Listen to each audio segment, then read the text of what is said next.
grande joie pour nous de nous retrouver encore une fois de plus dans notre belle et magnifique émission La Révolution de la Grâce.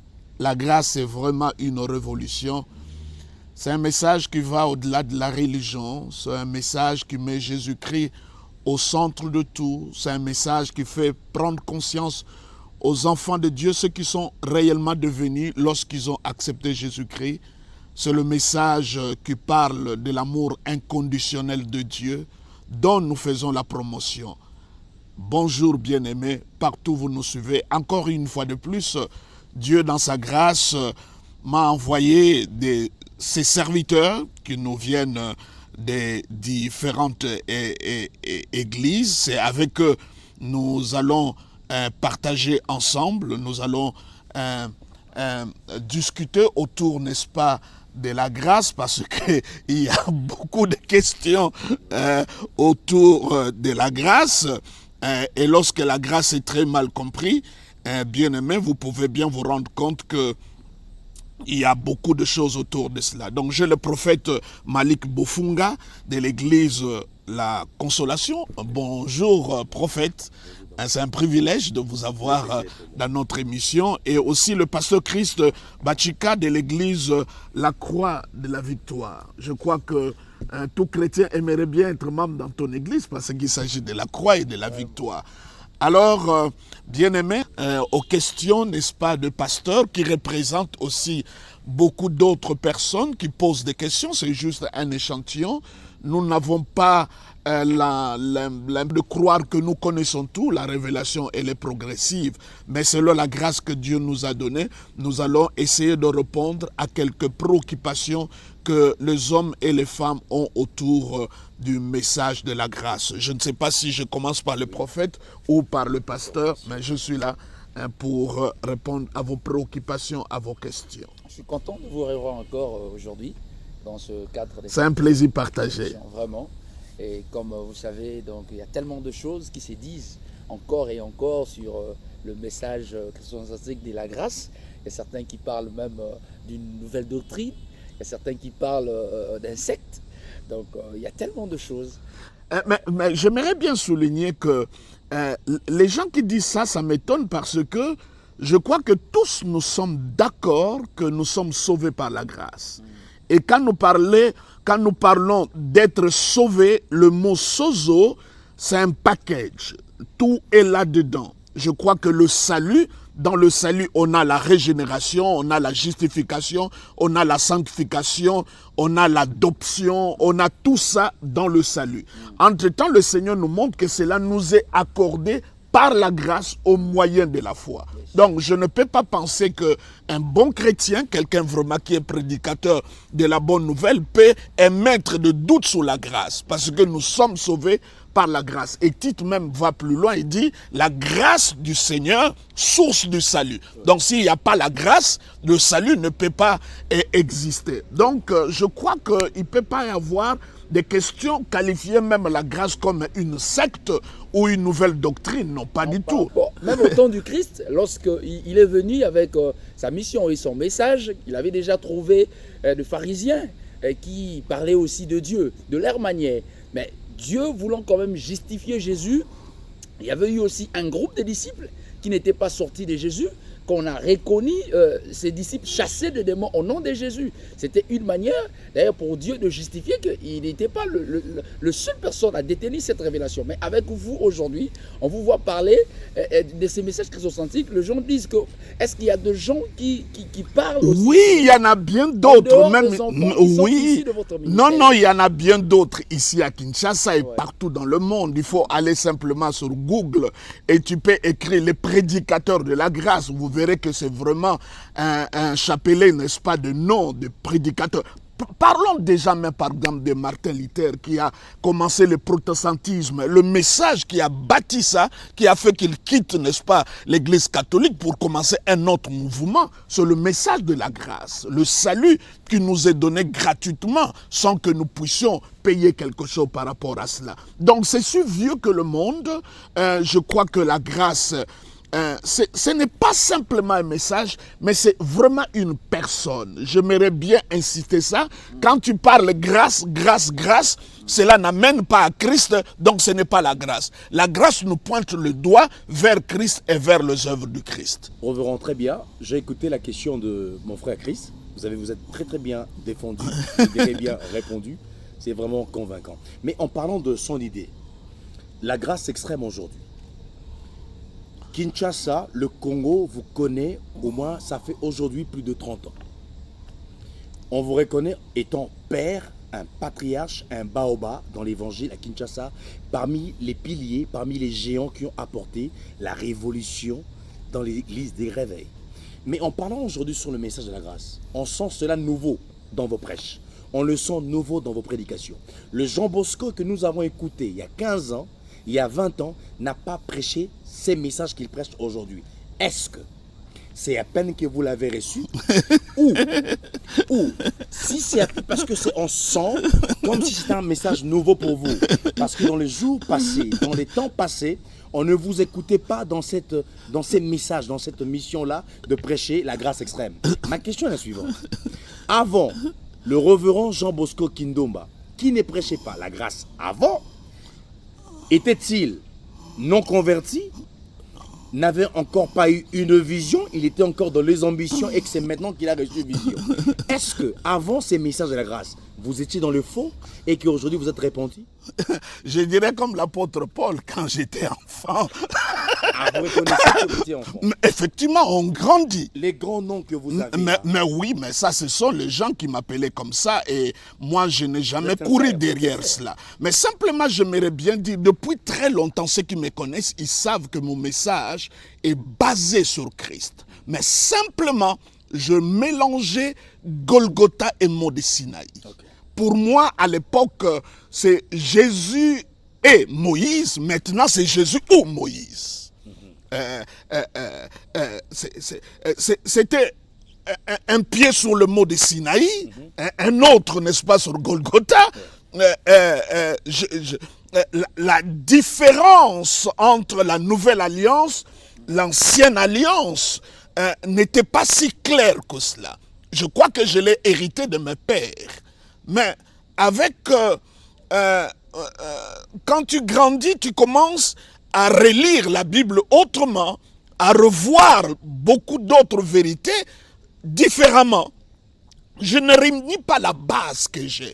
Mais maintenant, je crois que ma compréhension des choses de Dieu a beaucoup compris. Donc, j'ai enlevé tous mes deux pieds, ou un pied, n'est-ce pas, de Mont de Sinaï. Je l'ai mis le 2 sur Golgotha. J'ai compris. Comment on peut appeler ça? Mais non, c'est grandir. C'est ça la maturité. Donc à cette époque, vous étiez encore enfant. L'apôtre Paul l'a dit. Il dit, lorsqu'on est sous la loi, on a besoin d'un pédagogue parce qu'on est un enfant. Donc tous les prédicateurs, même ceux qui prêchent aujourd'hui, la loi, selon la pensée de la Bible, ce sont des bébés, des enfants. Donc ils ont besoin d'un pédagogue. Et il dit, quand la vérité, la foi est venue, je n'ai plus besoin de ces pédagogues. Et j'aime bien l'allégorie que l'apôtre Paul utilise. Il parle d'Abraham, qui avait 2 femmes. D'un côté, elle avait Sarah, et de l'autre côté, elle avait Agar. Il dit, ce sont 2 alliances. N'est-ce pas, de ces 2 alliances, et ici, 2 enfants. C'est la Bible qui le dit. Et à la fin, qu'est-ce qu'il a dit? Chasser Agar avec son enfant. Ça veut dire chasser la loi et ce résultat. Donc, c'est ce que moi j'ai compris. Je parle sur ce qui est dans la Bible. Et tous ces gens qui ont cru en vous à cette époque, que vous étiez enfant, qu'est-ce que vous en faites? Parce que c'est une génération perdue. Mais le Saint-Esprit s'en occupe comme il le faut, parce que Dieu connaît la sincérité de mon cœur. C'est comme tu es à l'école primaire, on te dit 2 moins 3, tu diras impossible. Est-ce que le maître a menti? Non, mais le petit là qui arrive à l'école secondaire, il va comprendre que c'est moins 1, parce qu'il a grandi. C'est un problème de maturité, j'ai grandi. Donc celui qui est sous la loi, c'est un enfant. Parce que dans l'Ancien Testament, Dieu n'avait pas des enfants. Il avait des serviteurs. Dans le Nouveau Testament, Dieu a des enfants. il a une famille. Cela veut dire, je ne peux pas demander le double portion de l'onction d'Élie parce que c'est l'onction d'un serviteur. Moi, j'ai toute la plénitude en Jésus-Christ parce qu'il habite en moi. Donc, je ne crois pas à Daniel qui a prié et que le diable a intercepté, n'est-ce pas, son exaucement parce qu'il n'a pas prié au nom de Jésus. Mais moi, je prie au nom de Jésus. Donc, la croix, ça fait la différence. C'est là où je dis maintenant, ce n'est pas Moïse et Jésus, c'est Moïse ou Jésus. Ce n'est pas l'ancienne alliance et la nouvelle alliance, c'est l'ancienne alliance ou la nouvelle alliance. Ce n'est pas le tabernacle terrestre et le tabernacle céleste, c'est le tabernacle céleste ou ce n'est pas Aaron comme souverain sacrificateur et Jésus souverain, c'est Jésus comme souverain ou Aaron. Donc c'est là la différence que nous arrivons à établir. Mais écoutez, pasteur, à cette époque-là, vous n'étiez pas le seul à prêcher, à être enfant. Il y avait aussi plusieurs dans votre génération qui prêchaient comme vous. Mais apparemment, on sent aujourd'hui que vous êtes le seul dont le Saint-Esprit s'est occupé pour amener. Non, je crois que simplement je suis beaucoup plus médiatisé et la position que j'occupe. Mais je crois sincèrement, il y a beaucoup de gens dans cette ville et dans ces pays qui comprennent même la grâce mieux que moi, mais peut-être qu'ils ne sont pas médiatiques, peut-être ils ne sont pas connus. Mais je suis convaincu du très fond de mon cœur qu'il y a... ceux de votre génération ne sont pas médiatiques? Simplement, ceux de ma génération, les raisons peuvent être multiples, mais ils sont convaincus que ce que je dis est la vérité. Mais question, pasteur, ceux de votre génération sont le premier à vous contester. Qu'est-ce qu'on peut appeler? Jalousie? Non, je n'ai jamais vu quelqu'un directement venir me dire qu'il conteste parce qu'ils savent que le pasteur Jean Bosco est scriptuaire. Donc tout ce que je dis doit avoir une base biblique. Je ne parle pas des choses extra-bibliques. Donc si vous me posez la question sur la grâce, je vais être là. Je disais là, il y a 2 jours à quelqu'un, lorsque Dieu parle de Salomon à David, il dit c'est lui qui bâtira le temple. Je ne retirerai pas ma grâce sur lui comme je l'ai retiré de Saül. Donc Dieu a tout laissé à Saül, mais la chose qu'il a enlevée, c'était la grâce et tout s'est écroulé. Donc la grâce, elle est vraiment importante. C'est une personne, c'est une faveur. C'est là où je dis la première mention du mot grâce, il s'agit de Noé.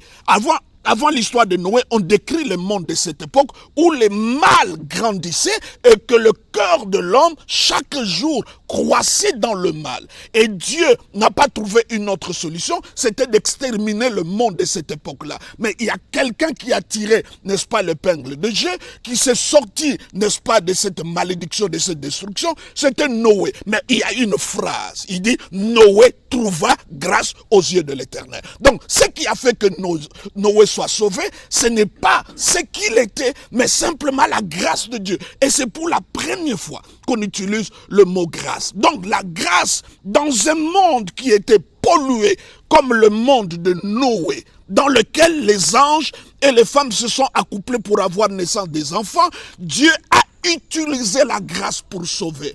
Pas la délivrance, mais la grâce. Pas les combats, mais la grâce. Donc ce qui extirpe Noé de cette génération mauvaise, chaotique, c'était la grâce de Dieu. Il a trouvé grâce aux yeux de l'Éternel et Noé était sauvé, lui et sa famille. Pasteur, une question. Il est certes vrai que vous reconnaissez que vous étiez enfant il y a 2 années passées. Oui, même quand je dis enfant, c'est relatif. Hein? Il y a enfant et enfant. Cela veut dire, quand vous lisez la Bible, particulièrement c'est Jean qui le dit. Parce que quand vous lisez la Bible, il faut toujours faire très attention à quel auditoire ce message s'adresse. Parce que toute la Bible est la parole de Dieu, mais toute la Bible ne me concerne pas. N'est-ce pas? Toute la Bible est la parole de Dieu. C'est comme ça, je dis souvent, moi, j'apprends beaucoup de choses dans l'Ancienne Alliance, l'Ancien Testament, mais je ne vis pas dans l'Ancien Testament, je vis dans la Nouvelle Alliance, dans le Nouveau Testament. Mais ce qui a lieu simplement de comprendre qui est important, lorsque j'en parle, il dit à vous petits enfants, à vous jeunes gens, à vous le Père. Donc vous voyez, il s'adresse à 3 catégorie de personnes. Et l'apôtre Paul le dit, lorsque j'étais enfant. Vous voyez la même situation. Quand vous lisez Romains chapitre 7, il dit le bien que je veux faire, je n'arrive pas à le faire. Il décrit un chrétien qui est bébé dans la foi, qui est devenu chrétien mais qui cherche à s'en sortir avec ses propres efforts. Et voilà, il était malheureux au lieu de compter sur la grâce du Seigneur. Donc quand je dis que j'étais enfant, c'est aussi relatif. Mais je crois et je suis convaincu dans mon cœur, la Bible le dit. Il dit ceci. Lorsque l'héritier est encore enfant, quand Paul parle là, il parle des enfants d'Israël sous la loi.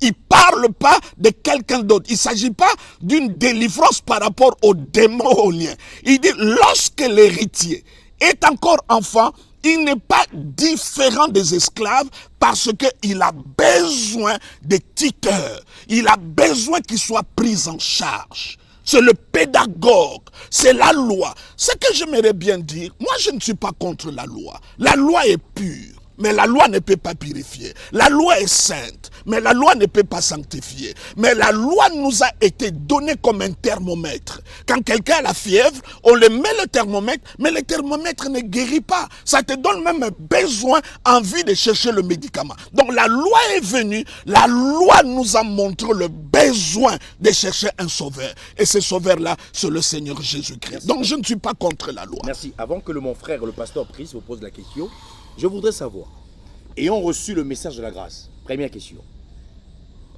Lorsque vous étiez enfant, y avait-il pas le Saint-Esprit? Oui, mais parce qu'il y a quelque chose, le Saint-Esprit est là, mais tu peux avoir de fausses informations. Et l'information est très importante, parce qu'il nous arrive à lire la Bible avec un regard culturel, à lire la Bible à partir de ce qu'on nous a dit. Mais quand on grandit, on prend soi-même le temps. Je suis professeur d'école biblique, j'écris des livres, cela veut dire ma manière d'étudier et de lire la Bible est différente. Peut-être d'autres prédicateurs. Moi, je ne les lis pas simplement pour lire. Je vais en profondeur. Je questionne la Bible. Je cherche. Je voulais faire comme tout le monde.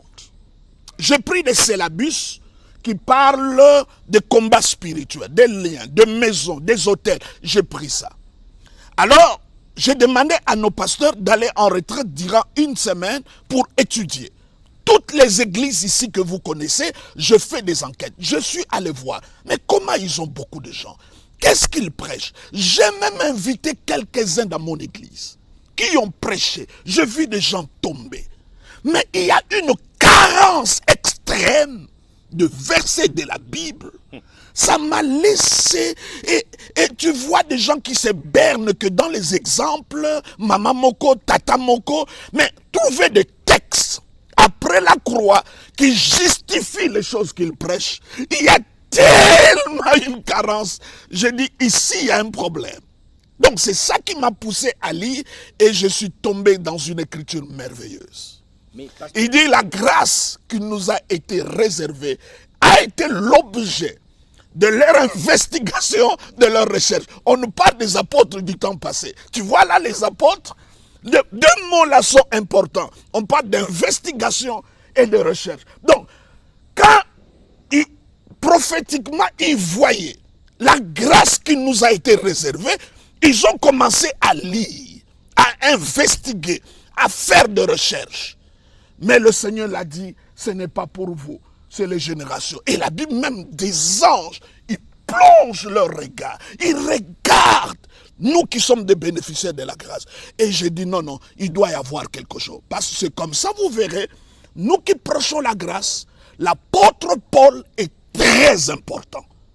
Donc quand je parle des caractéristiques des prédicateurs, des églises ou des chrétiens qui vivent sous la grâce, il y a un élément que je mentionne, l'apôtre Paul est très important. Merci. Donc quand tu as la révélation paulinienne, parce que prêcher la grâce, ce n'est pas ce que le pasteur Jean Bosco prêche. Nous allons dire quelqu'un prêche la grâce, s'il a prêché la grâce, c'est là que l'apôtre Paul l'a prêché. Merci pasteur. Pasteur, question. Ma dernière question, pour le moment. Reverend, moi je pense que lorsque vous parlez sur les messages christocentriques, un message venant du Christ. Pas venant du Christ. Christ est une position, oui. Tout tourne autour de lui et à lui seul. Merci. Ça part de lui en lui et pour lui. Merci. Donc il est la source, il est le cheminement et il est le but de toute chose. C'est comme ça que nous disons christocentrique. Le message christocentrique a une visée, c'est toutes les nations. Vous êtes d'accord avec moi, pasteur? Mais Christ est venu pour toutes les nations, car Dieu a tant aimé le monde, oui. Vous êtes d'accord avec moi? Mais à 100%. Mais la grâce est universelle. le révérend Jean Bosco Kindomba, topographiquement parlant, on sent votre message que je entre les quatre murs de l'église. Mais c'est faux. Mais chaque année, je voyage. Pourquoi à Kinshasa, qui a reçu le bénéfice de recevoir un géant qui a ces messages de la grâce? Ça a commencé ici. Pourquoi pas Kinshasa peut être les premiers bénéficiaires? C'est-à-dire que vous prêchez aussi dans d'autres églises de Kinshasa. Mais apparemment, on sent que les portes... Non, je ne suis plus invité, je ne sais pas le raison. Mais ce n'est pas grave parce que j'ai une église. Qu'est-ce que vous pouvez faire comme écriture? Selon vous, ça veut dire quoi? Pourquoi on ferme des portes? Je ne pense pas par méchanceté. Ouais. Beaucoup de gens ne veulent pas risquer avec ce que je prêche. Parce que le message que je prêche, je ne sais pas, parce que le message que je prêche vient changer complètement le fondement. C'est-à-dire la loi ou tout ce qui était prêché, c'est un christianisme qui est basé sur l'homme. Cela veut dire, Dieu a sa part, moi j'ai ma part, j'ai un rôle à jouer.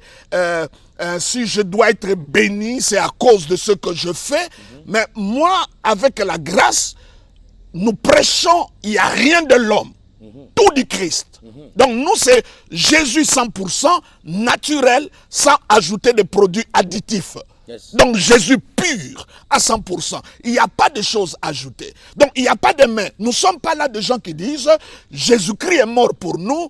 Il a dit tout est accompli, mais il faut voir des situations de nos familles. Non, non, il n'y a pas de mais. Quand on parle de la croix, quand on parle de la résurrection, quand on parle de Jésus qui est assis à la droite du Père, il n'y a rien ajouté, il a tout fait. L'œuvre est complète. C'est comme ça que le Père l'a dit, assois-toi à ma droite. Si l'œuvre n'était pas achevée, comme au tabernacle de Moïse, où il n'y avait pas de chaise, mais lui, il est entré dans le tabernacle céleste, tout ce qu'il a fait, Dieu a trouvé que c'est agréable, c'est comme ça. Le christianisme est différent des autres religions, parce que les autres religions, ils cherchent à satisfaire Dieu par des offrandes, par des cérémonies, par des ramadans, par toutes ces choses-là, mais nous prions un Dieu qui a déjà été satisfait. Et c'est Christ qui a satisfait son Père. Jean Bosco,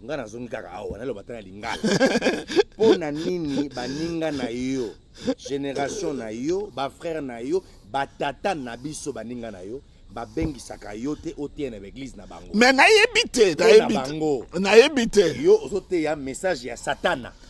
Bona bango, yo ozotinda batu, ba continue na via masumu. Bata basali masumu et kosala le côté grâce et ses épis bango basali imputé. Non, le problème, notre problème à cette question-là, je l'ai répondu, n'est-ce pas? Que ce soit moi ou un autre prédicateur, même l'apôtre Paul, ne peut pas prêcher la grâce et pousser les gens au péché. Alors, je vous pose la question. Si nous qui prêchons la grâce, les gens arrivent à pécher, mais j'aimerais bien dire, personne n'a besoin d'écouter le message de grâce pour pécher. Ceux qui pêchent dans leur église n'ont pas... Je vous pose même une question banale. Aujourd'hui que la grâce n'est pas prêchée dans nos églises, quelle est la qualité de chrétiens que nous avons? Quelle est la qualité de croyants et de chrétiens que nous avons dans nos églises? Parce que nous ne prêchons pas la grâce. Donc, il y a lieu de comprendre que la grâce, c'est... Par rapport au péché, ceux qui prêchent la grâce, ils comprennent tellement que le péché est dangereux que je ne peux pas m'en sortir seul. J'ai besoin de la force et de la grâce qui vient du Seigneur. Parlons toujours de ce que mon frère vient de dire, que la grâce encourage, disons, les péchés. En fait, moi, personnellement, je vous suis de près et le glisson précieux que vous dirigez. Et tout ce mois passé, vous venez de parler sur les œuvres de la chair. Vous avez condamné les péchés et vous avez parlé de ça.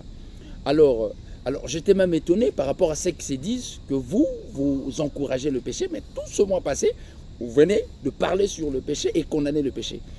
D'autres hommes de Dieu aussi dans la ville le font. Quand ils disent par exemple que réponds-toi, le royaume de cieux est proche, l'enfer est double fois chauffé, sinon vous irez en enfer. Quelle est la différence? Non, mais non, ils sont pas. Non, tu verras. Vous avez prêché aussi sur le Tu ne verras jamais les apôtres dans la Bible faire le message de l'enfer comme le centre de leur prédication. Donc on a les péchés. Vous savez, le problème, c'est pas culpabiliser les gens qui pourront faire que les gens s'en sortent du péché. Le diable te tente, il te fait tomber dans le péché, il te culpabilise et il t'éloigne de Dieu. Il n'y a rien de Dieu dans la culpabilité. N'aimez pas le monde, ni les choses qui sont dans le monde. Celui qui aime le monde, l'amour du Père n'est pas en lui. Donc, pour faire haïr quelqu'un le monde, il faut mettre l'amour du Père. C'est comme ça la Bible dit que la bonté de l'Éternel nous conduit à la repentance. Ce n'est pas le jugement. Ce n'est pas la condamnation qui nous conduit à la repentance. Quand est-ce que l'enfant prodigue s'est repenti? C'est lorsqu'il s'est retrouvé entre le bras de son père, sa tête sur la poitrine de son père. Il a écouté le rythme cardiaque de son père et l'amour qu'il avait. Il dit, je péché contre toi. Quand est-ce qu'il s'est... C'est quand l'amour s'est manifesté. La plupart des occultistes, ils obéissent par peur. Si je ne fais pas, je deviendrai fou, je vais mourir. C'est presque la même méthode qui est utilisée. Les légalistes, ceux qui prêchent la loi, ils prêchent un message qui est basé sur l'effort de l'homme, sur la méritocratie. N'est-ce pas? Si tu fais ça, Dieu fera ceci. Entre-temps, la nouvelle alliance n'est pas basée sur cela. Je vous donne l'exemple d'Abraham, qui est notre père, qui est même... disons, parce que j'ai l'habitude de le dire, la nouvelle alliance est beaucoup plus ancienne que l'ancienne alliance, parce que la nouvelle alliance a été promise à Abraham, elle a accompli en Jésus-Christ.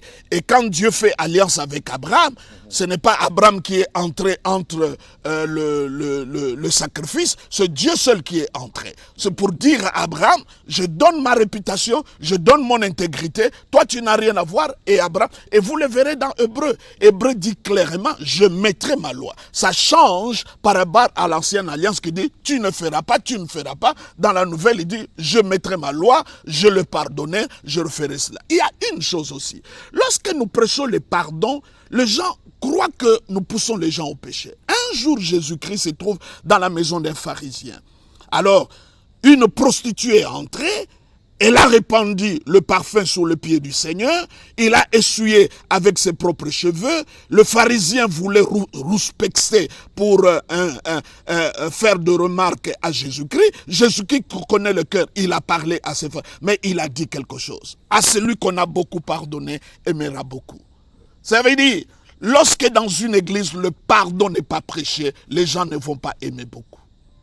C'est quand les gens sont convaincus du pardon de Dieu. Parce que dans une loi, il y a quelque chose qu'on appelle la clause principale. Notre clause principale dans la nouvelle alliance, je pardonnerai leurs péchés et je ne me souviendrai plus de leurs péchés. C'est ça la clause principale. Chez Corneille, c'est la même chose. Quand Pierre parlait du pardon qui est donné au nom de Jésus-Christ et de sa résurrection, le Saint-Esprit s'est manifesté. Donc quand nous prêchons le pardon, c'est la clause principale de la nouvelle alliance. Donc il y a une grande différence entre parler de péché dans la loi et parler de péché dans la grâce.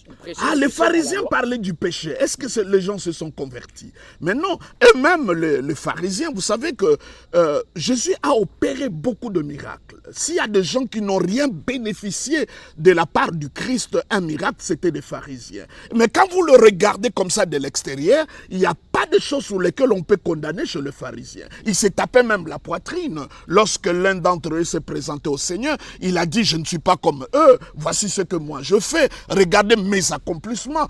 Aujourd'hui, quand vous écoutez un prédicateur dont les messages pivotent autour de cela, vous dire ce que lui fait, n'est-ce pas, ses performances, il est différent des autres et il montre, n'est-ce pas, qu'il ne peut pas se mélanger avec le...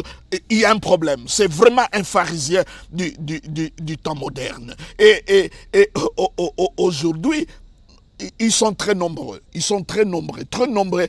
Et je crois que l'Église a un problème aujourd'hui. C'est le problème. Je ne vous cite pas le nom d'une église ici où il y avait un prédicateur puissant.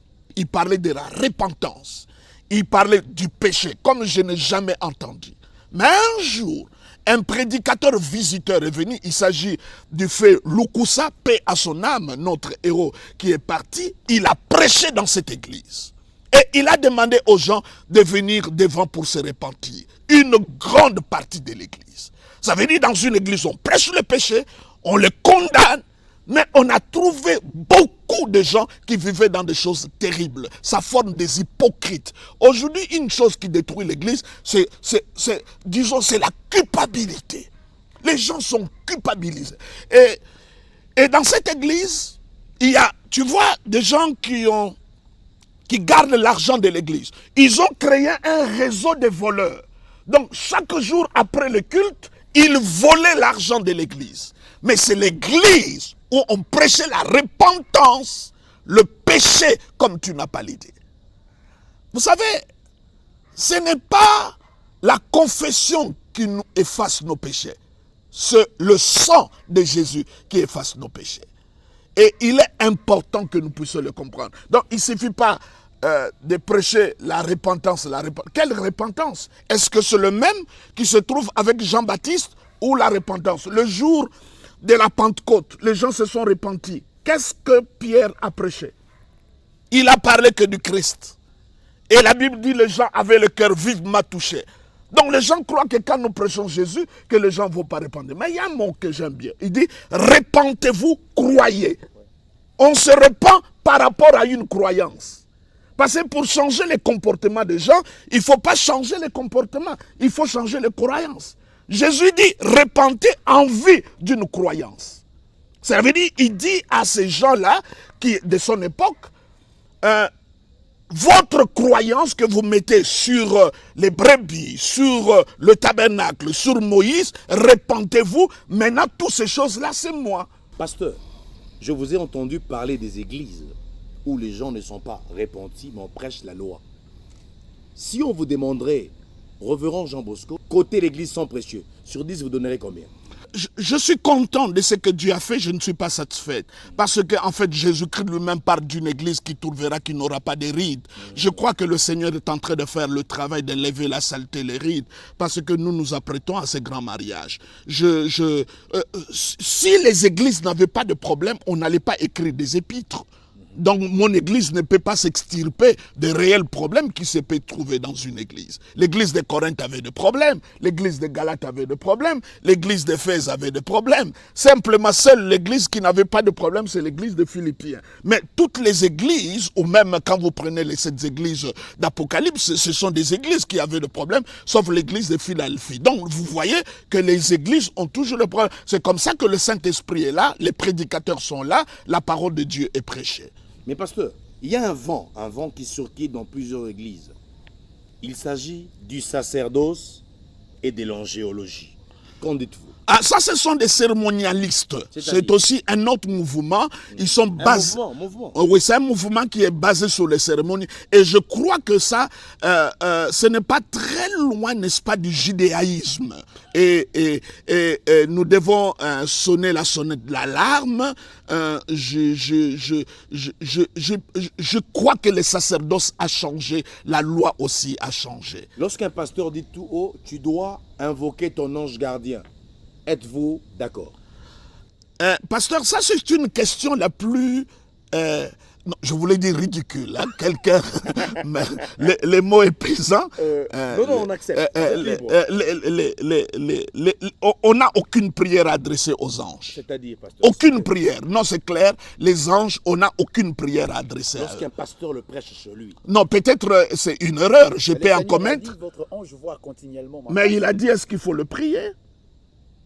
Dès que tu t'es converti, il t'a commis des anges qui sont à ton service. Et ils font leur travail. Mais pourquoi pas les activer? On en parle la parole. Tu peux que les activer par la parole que tu connais. C'est comme tu vas dans un restaurant, tu dois demander au serviteur d'apporter la nourriture qui est dans le menu. Donc si ton ange, tu ne donnes pas le menu, la commande, comment il va agir? C'est quand toi tu déclares la parole que les anges, Dieu les envoie pour accomplir ce qui est écrit dans le menu. Pasteur, Mais tu n'as aucune prière adressée à un aidez-moi ange. ici. J'ai une question que je voulais vous poser. C'est à propos d'un chrétien s'il peut être lié ou pas. Parce que j'ai reçu, pas d'enfants de Dieu proprement dit, mais de serviteurs de Dieu, des pasteurs, qui m'ont dit que non, ils étaient délivrés, ils étaient liés, des femmes et maris de nuit, tout en étant pasteurs. Ils n'ont jamais été de chrétiens. Hein, ils n'ont jamais été Ils ont chrétiens. fait la confession, ils sont passés par le baptême, Oui, pas, ils ont reçu le Saint-Esprit. non, c'est là où je te dis qu'il y a un seul message qui peut faire de quelqu'un un enfant de Dieu, c'est le message sur la personne et l'œuvre du Christ.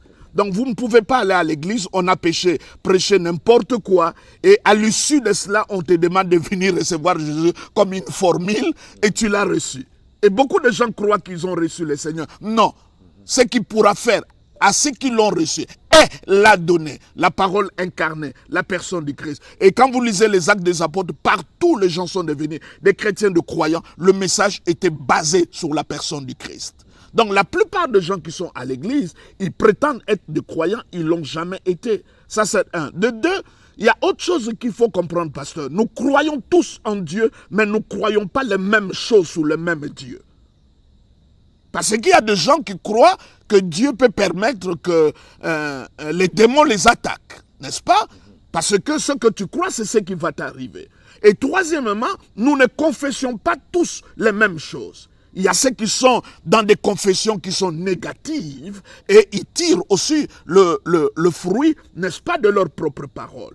Mais je ne pense pas que quelqu'un qui est chrétien, un chrétien peut être oppressé, cela veut dire de l'extérieur, le diable peut l'attaquer, il peut le résister au nom de Jésus-Christ, mais de l'intérieur, que le diable agisse par les maris et les femmes de nuit, je pense que ces personnes-là n'ont jamais été des croyants. Donc il y a des pseudo-chrétiens, vous voulez dire. Mais tu utilises les mots comme il est faux. Donc on retrouve un chrétien comme ça qui dit qu'il était lié. Non, il n'a jamais été chrétien. Il n'a jamais été chrétien. Si quelqu'un est en Christ, c'est une nouvelle créature. Les choses anciennes sont passées. Tu n'es pas seulement né de nouveau, mais tu es né à nouveau. La Bible dit tu es l'ouvrage de Dieu, créé en Christ. Il est important de le savoir. Tu n'es pas né ni du sang, ni de la volonté, mais tu es né du Père. Donc on ne peut pas naître du Père et après avoir toutes ces casseroles. La délivrance du chrétien n'existe pas. Non, le chrétien, s'il doit être délivré, c'est par le renouvellement de l'intelligence. Ce sont des forteresses, n'est-ce pas, de fausses croyances. Parce qu'on a trois choses qui font que nous soyons incrédules.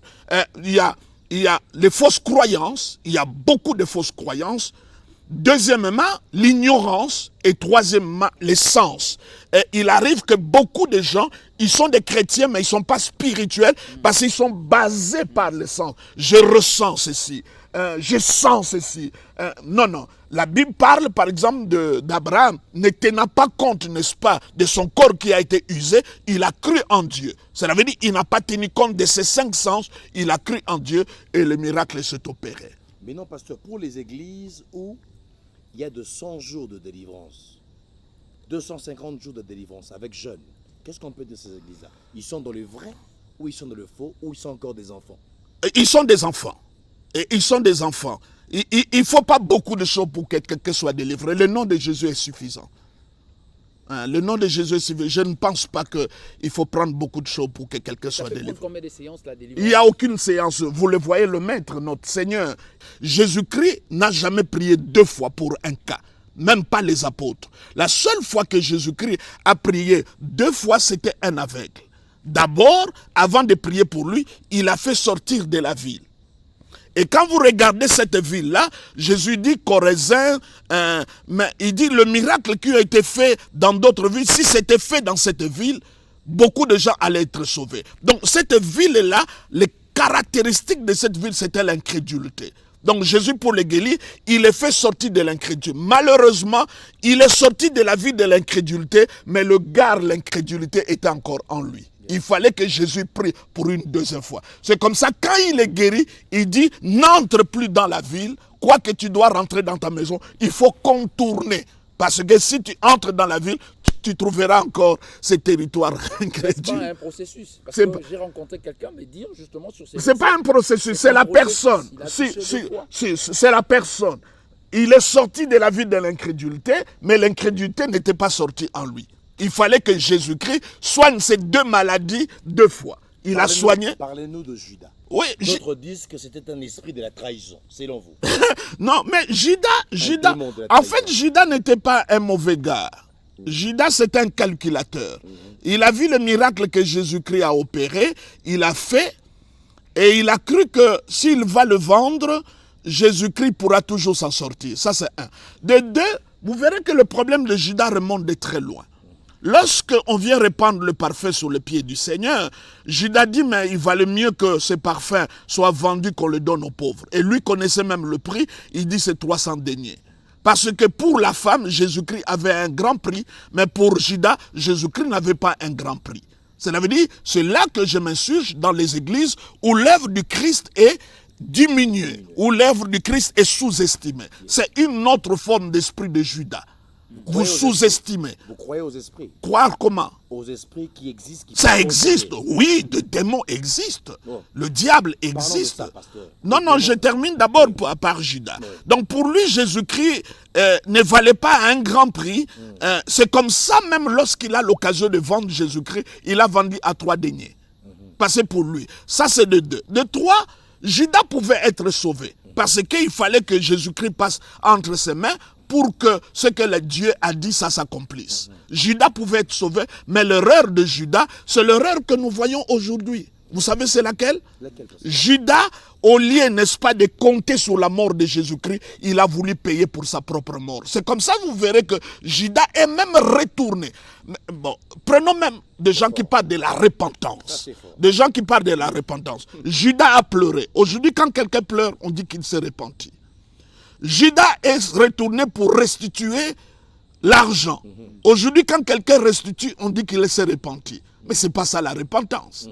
La repentance, c'est lorsque tu comptes sur l'œuvre du Christ. Et à la fin, qu'est-ce que Judas a fait? Au lieu d'accepter la mort du Christ qui peut lui pardonner, le gars a payé sa propre vie pour son propre péché.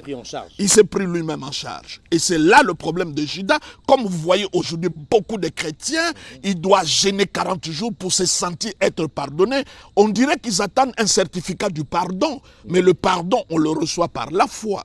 Mais c'était un grand plaisir pour nous de partager avec vous ces moments. Et merci aux prophètes et aux pasteurs. S'il y a bien d'autres pasteurs aussi que vous connaissez qui aimeraient bien que nous discutons autour et partager de la grâce, ils seront le bienvenu. Nos portes sont ouvertes, nos cœurs aussi sont ouverts. Et comme vous vous plaignez il n'y a pas longtemps, les pasteurs qui veulent nous inviter prêcher dans leur église, nous allons venir et avec plaisir. Alors, chers téléspectateurs, que la grâce et la paix du Seigneur vous soient multipliées par la connaissance du Christ. Que Dieu vous bénisse. Merci de tout cœur. Bye bye.